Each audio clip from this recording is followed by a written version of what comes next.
to calculate the surface area of a sphere, so for example, if we have this sphere with a radius of 8 cm, so we all know that to find the area of sphere, we have A is equal to 4 pi r square.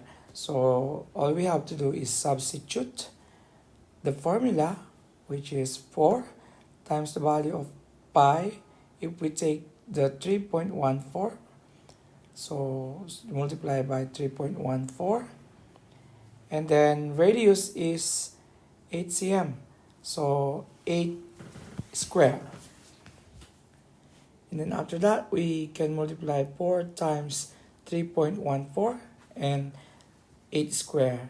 So 4 times 3.14 is 12.56. And then times 8 is 64.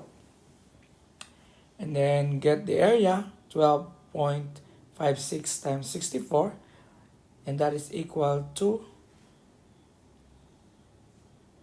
803.84 cm square.